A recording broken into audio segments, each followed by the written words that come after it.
UGC के नए नियमों पर सुप्रीम कोर्ट ने लगाई रोक, केंद्र सरकार को जारी किया नोटिस। 19 मार्च को होगी अगली सुनवाई।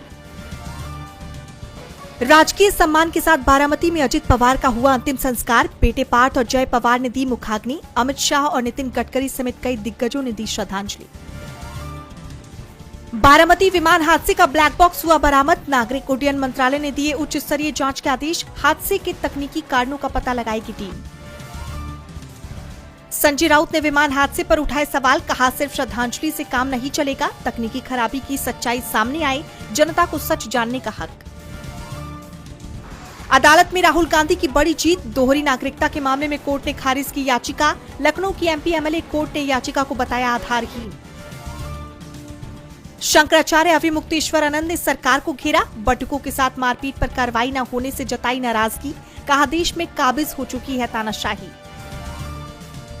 चंडीगढ़ मेयर चुनाव में बीजेपी की जीत। सौरभ जोशी ने 18 वोटों के साथ दर्ज की जीत। आम आदमी पार्टी को मिले सिर्फ 11 वोट।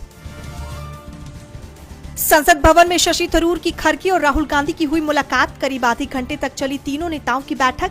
पार्टी से दूरी की खबरों के बीच अहम मानी जा रही है ये बैठक। आर्थिक सर्वे पेश होने से पहले पीएम मोदी का संबोधन, कहा अब रिफॉर्म एक्सप्रेस पर सवार हो चुका है देश। 2047 तक विकसित भारत का लक्ष्य अब केवल नीति नहीं बल्कि जन आकांक्षा। अब तक के सबसे निचले स्तर पर भारतीय रुपया, डॉलर के मुकाबले 91.99 तक गिरा भाव। बाजार में मची खलबली। अमेरिकी राष्ट्रपति ट्रंप ने ईरान को दी बड़ी धमकी, कहा परमाणु हथियारों पर बात करने टेबल पर नहीं आता ईरान तो अगला हमला होगा बहुत बुरा। सोशल मीडिया पर लिखा, उम्मीद है ईरान जल्द ही बातचीत के लिए टेबल पर आएगा। भारत ने की अमेरिका की तारीफ। गजा संघर्ष सुलझाने के प्रयासों के लिए की तारीफ। अमेरिकी राष्ट्रपति ट्रंप का नहीं किया जिक्र। 8 साल बाद चीन पहुंचे ब्रिटिश प्रधानमंत्री कीर स्टारमर। राष्ट्रपति शी जिनपिंग से की मुलाकात। दोनों देशों में व्यापार को बढ़ाना है इस दौरे का मकसद। ग्लोबल वार्मिंग से दक्षिण अफ्रीका में आया भीषण बाढ़। 100 से ज्यादा लोगों की गई जान। 3 लाख लोगों को छोड़ना पड़ा अपना घर। कोलंबिया में लैंडिंग से ठीक पहले क्रैश हुआ विमान। 15 लोगों की गई जान। विमान में कोलंबियाई संसद के एक सदस्य और आगामी चुनाव के एक उम्मीदवार थे सवार। संसद में पेश हुआ आर्थिक सर्वे। 1 फरवरी तक के लिए संसद की कार्यवाही की गई स्थगित। अब 1 फरवरी को सदन में वित्त मंत्री पेश करेंगे बजट।